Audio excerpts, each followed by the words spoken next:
something here that brings me hope. Adam Rainer was born in Graz, Austria, Hungary. That is where Pastor Tom is at right now. He was born in Austria, Hungary. And in 1899, as a child, Rainer was described as very small, thin, and weak. In 1917, at age 18, he measured at 4 feet and 0.25 inches. That's how tall this man was. Almost a midget. Several years later,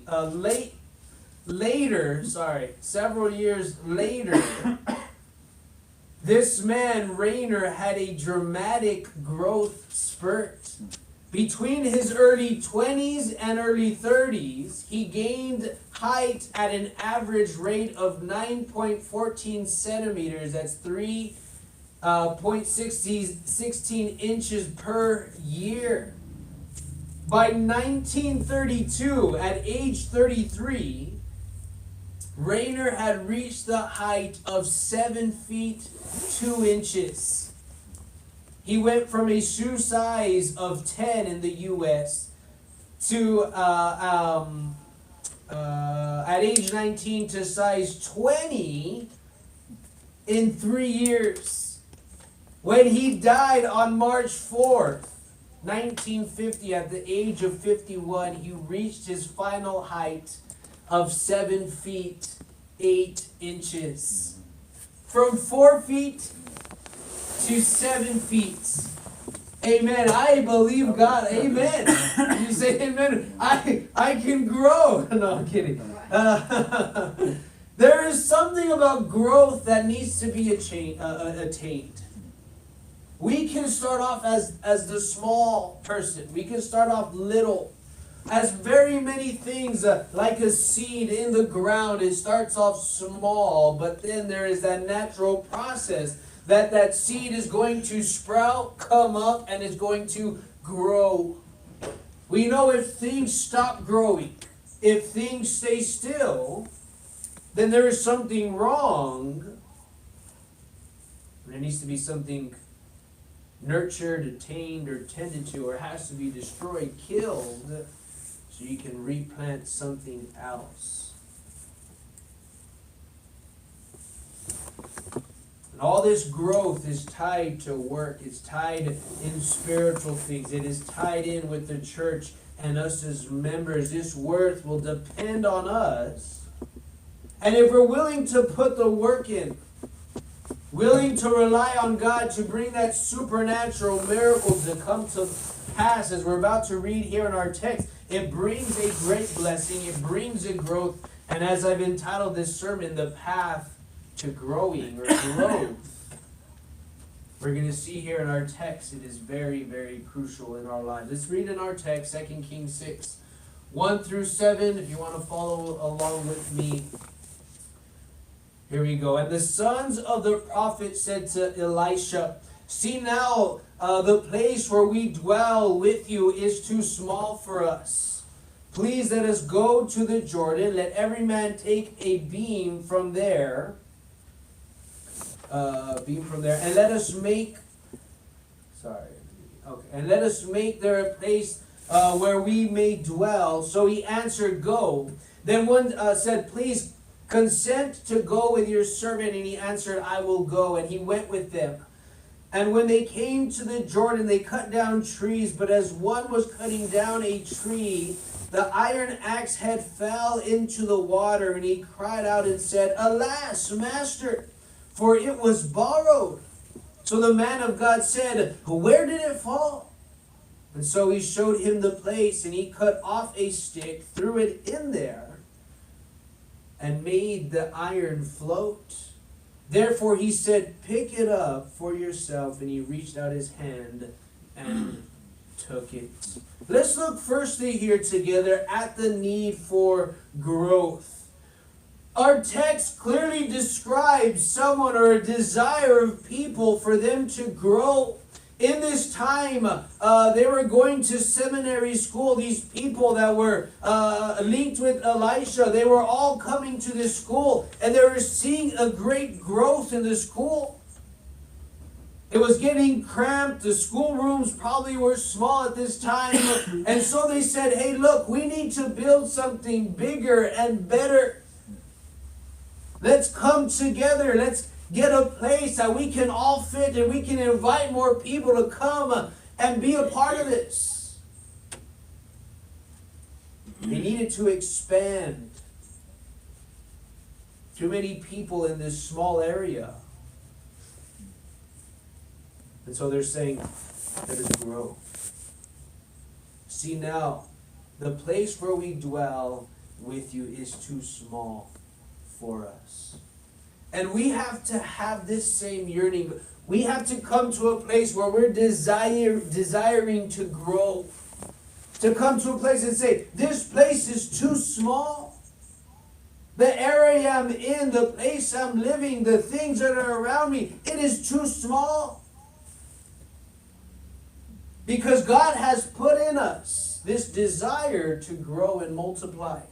If you think about the verses of God speaking to us as human or mankind, He's telling us, you need to launch out and grow. Is that not correct? Isn't He telling each and every one of us, you need to get bigger? You need to stretch out your hands, stretch out your children, stretch out your destiny. You need to grow. Genesis 1:28. Then God blessed them and said to them, this is Adam and Eve, be fruitful and multiply, fill the earth and subdue it, have dominion over the fish of the sea, over the birds of the air, and over every living thing that moves on the earth. What is that mentioning? It grows. Multiply. Don't be stagnant. You need to grow. Genesis 9:1. So God blessed Noah and his sons and said to them, be fruitful and multiply and fill the earth. It is God's desire to see us grow. That is His will.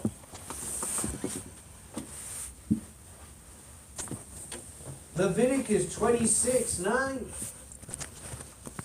For I will look on you favorably and make you fruitful, multiply you, and confirm my covenant with you. There is that desire in every one of us to grow.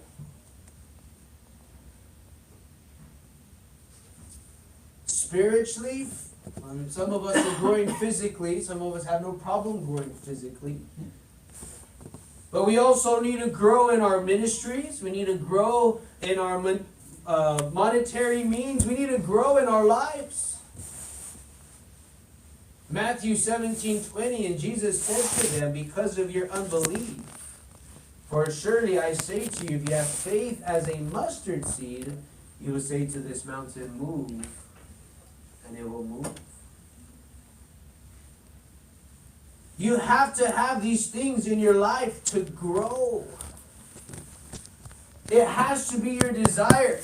Has to be your strife. It has to be your dominion. It has to be your place of saying, I'm not going to stay here. I need to get better.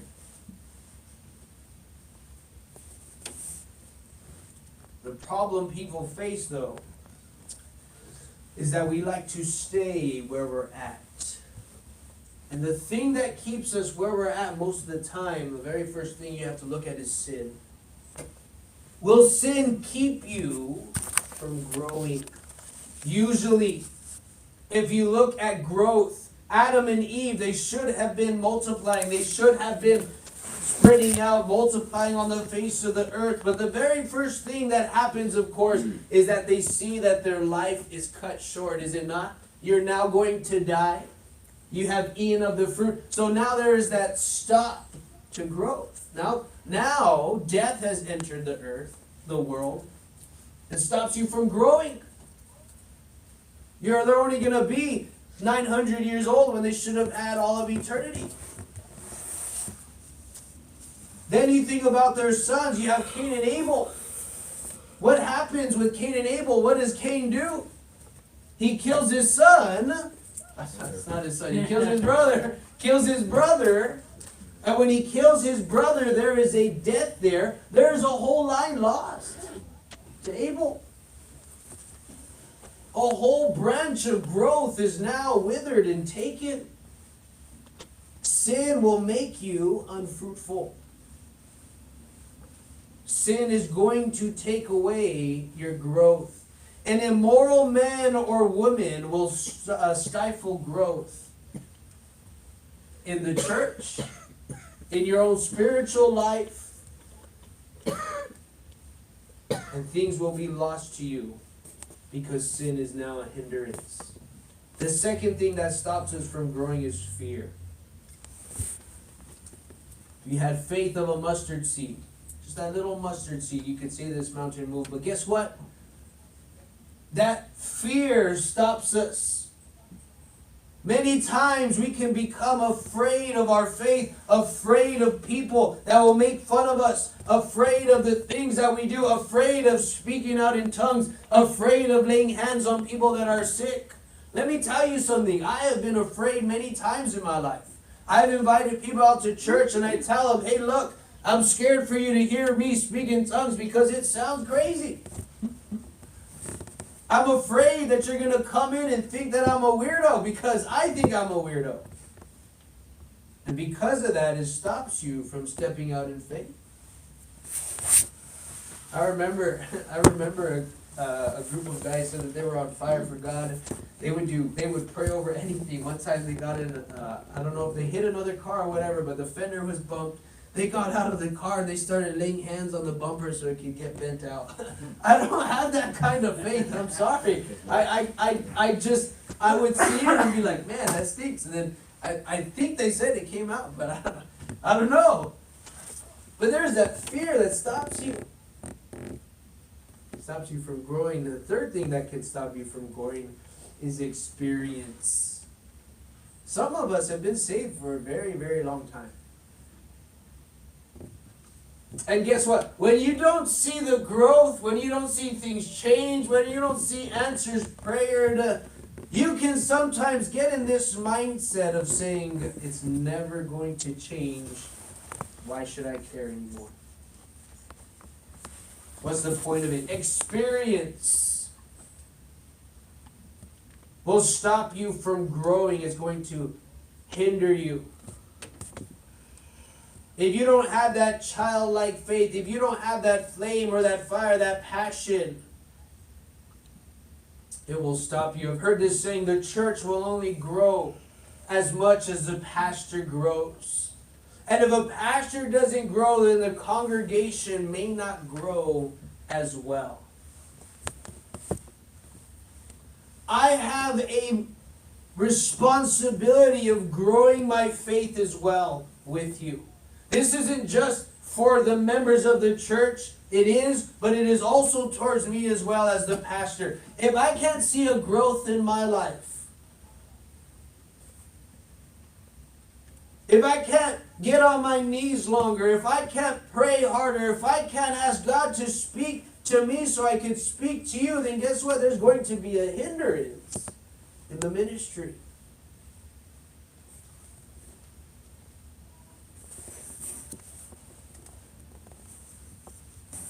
There's some pastors that have been at this for a very, very long time and they lose the fight of growth. I can't get my church past 20 people. I can't get my church past 30, 50, 100. I've witnessed to everybody out there. There's no change. Pastor needs to grow. Fourthly is that we get comfortable and familiar. This is my seat. This is where I sit. I go and pray in this spot. I come in at this time. This is my area. I make my cup of coffee here. This is my cookie or whatever. We get in a comfortable, easy place. And then when someone comes in, disrupts things, sits on your chair, comes at your spot and it's like, what are you doing? This is how we sing song service. This is how we speak. Now there is and I understand there's an order to things, but it's now changed. We don't want change. I like where we're at. I like the people that I'm around with. I have my clique and those that are around me. And you get comfortable and familiar. And I'm sure there's some people in our text here that are going to the school and say, well, I get the one-on-one with Elijah. If we grow, I don't know if I'll get the chance. I don't know if I'll be able to get with him and talk to him and get understanding. We can get comfortable and familiar, and that hinders you stepping out and growing. And there are every area in our lives that could use growth. First, I want to talk about the church. The church here can use a little bit of growth. Can you say amen? There's not enough room for all of them together. That's what our text says. So they want to get bigger.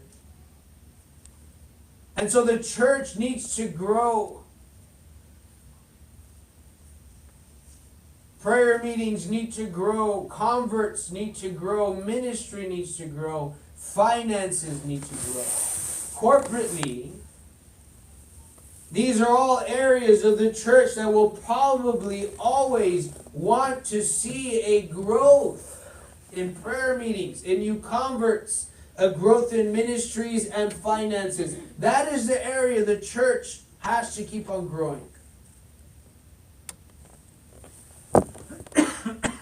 Those four main areas we need to see growth. And then, personally, in our own lives, we need to have this desire to grow so that things can be changed in the big picture corporately.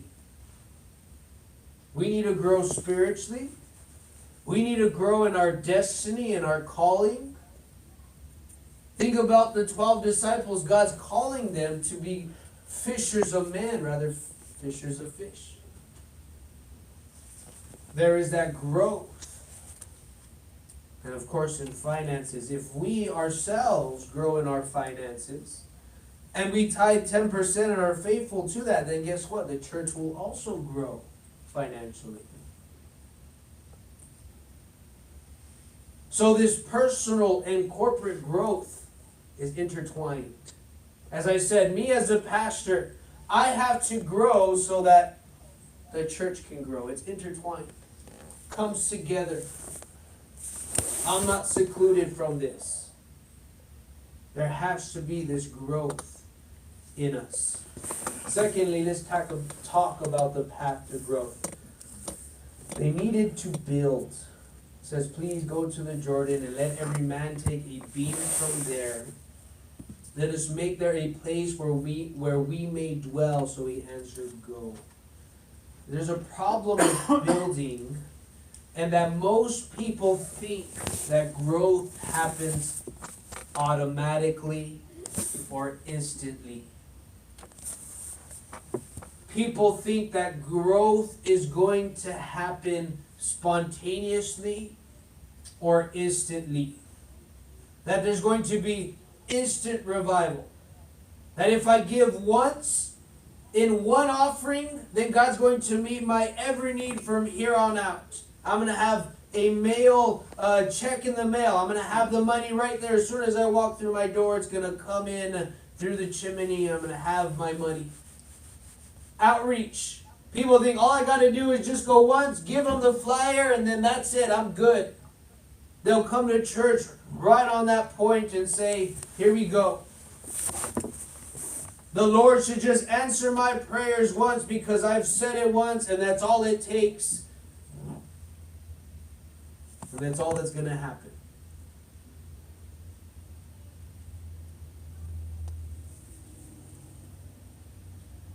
And if I fast and pray, that instantly all my problems are going to go away.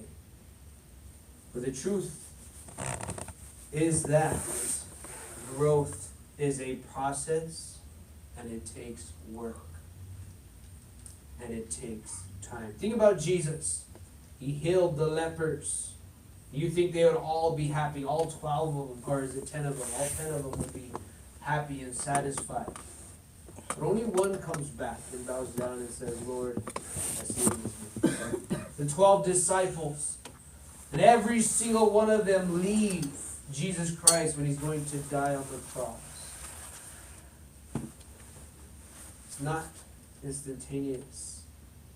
Growth takes a process, it takes time, it takes diligence. If you see our text, it says growth comes through work. It says the men had to grab their beams. They had to cut down the trees.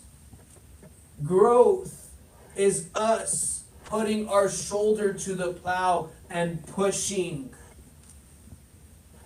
It is getting our axe head and coming to the tree and striking not just once, but not just twice or three, but 100 times, 200 times, 300 times. The bigger the tree, guess what? The more strikes it's going to take.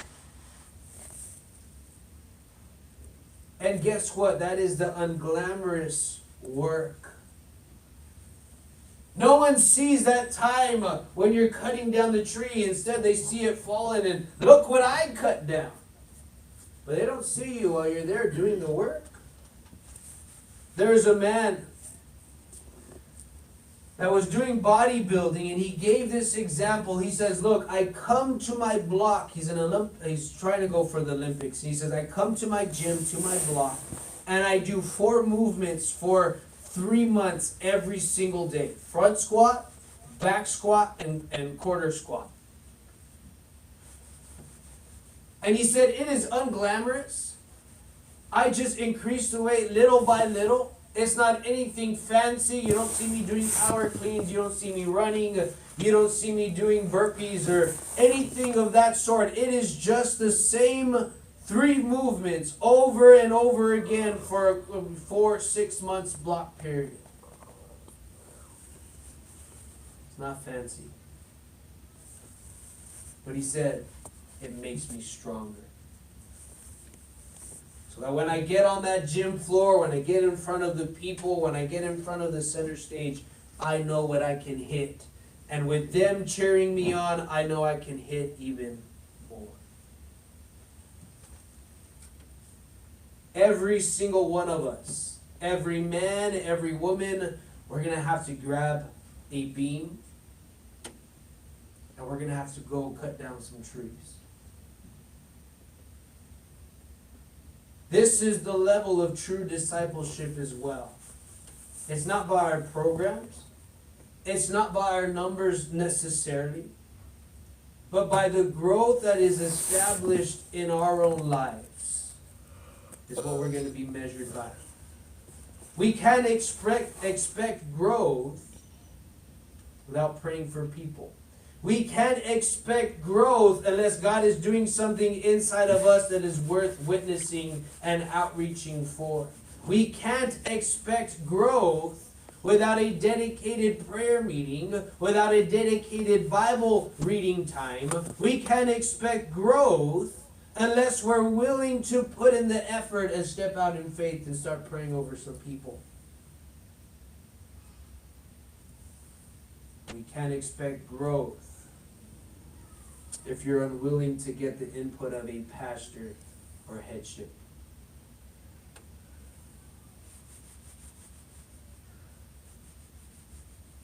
Because it is Elisha that tells him, you go cut down the trees.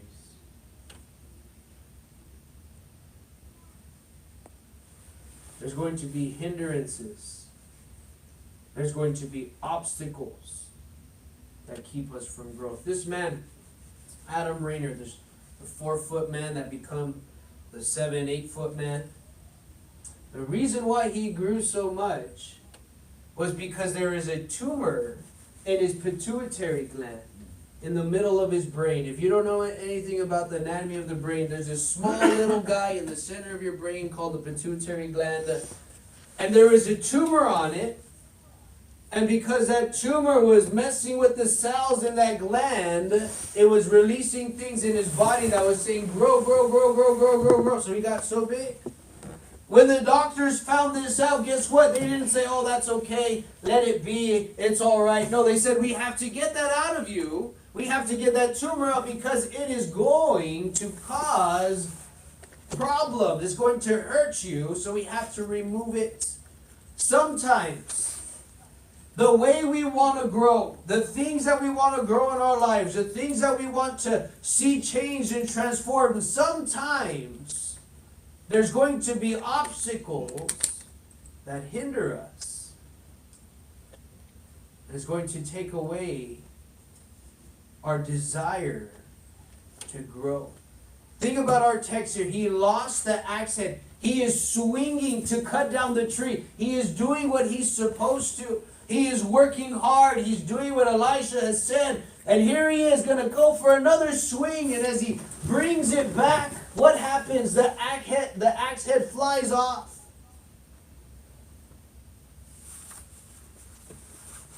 It is now in the water. It is now missing. Sometimes people can lose the desire and the necessity to cut down the trees to make them work. Things in our lives are now keeping us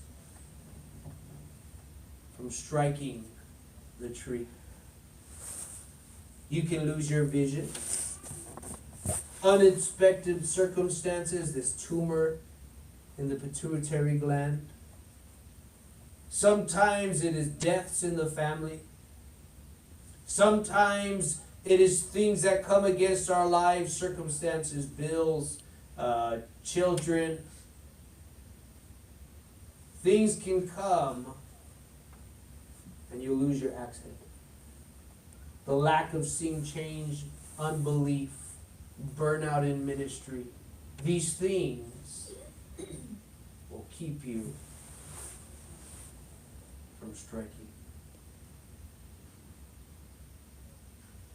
Nehemiah, he's the one that tried to go rebuild the temple. While they were trying to build the temple, they were being attacked.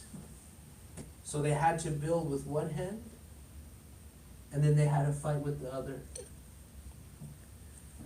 Can you imagine? Hold on, I gotta nail this. There is a hindrance that comes. I'd be useless. I'd have to use my leg and work. The devil is trying to stop you from building. He's trying to stop you. Trying to hinder you. He's trying to make the axe head fly away. Because he knows if I could take that away, I can't cut the tree down. You can strike the tree as many times as you want. But guess what? Without that axe head, it's not going to fall.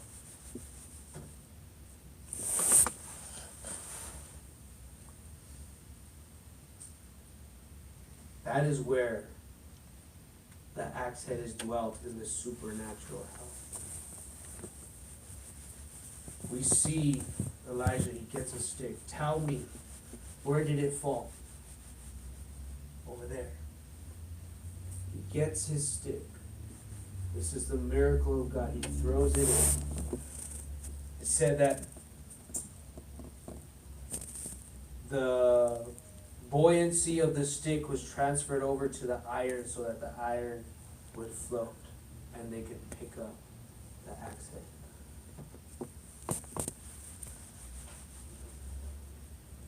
We need the miracle of God. We need the connection, especially as me as the pastor.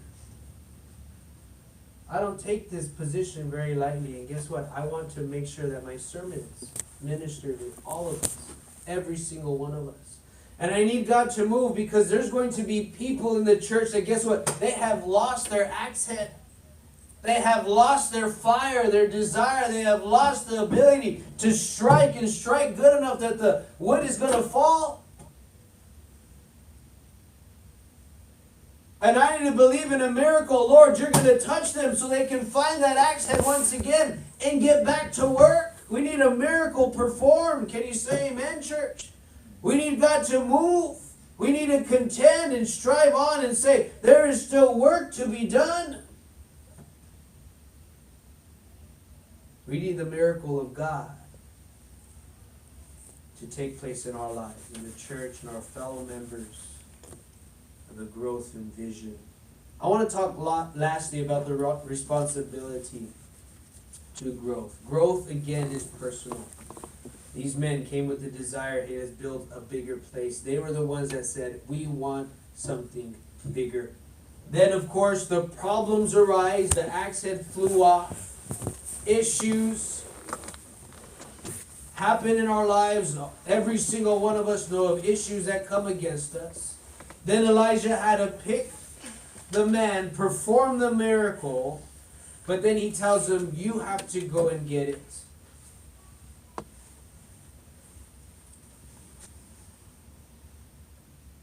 Our text tells us that the man says that this was borrowed, the axe head was borrowed. Alas, master, for it was borrowed.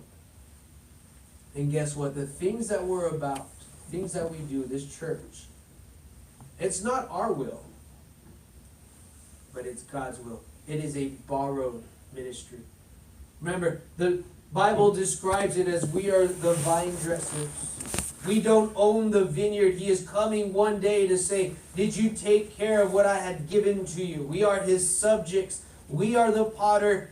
He is the potter. We are the clay.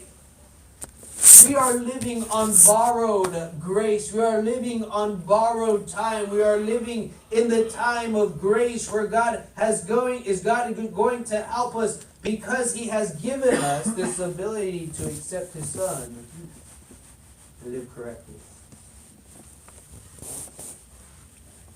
It has been borrowed, but we must do our due diligence to find it. And lastly is that we need to have the miracles taking place. So he cut off the stick, threw it in there, and he made the iron float. We need God to help us in the miracles, in the supernatural realm. How many churches have an altar call where God can deal, minister, and set people free from their sin, torment, and ultimately physical oppression? Not very many. But here we are, believing God to move. We need the miracles to take place. With that being said, let's have every head bowed and every eye closed.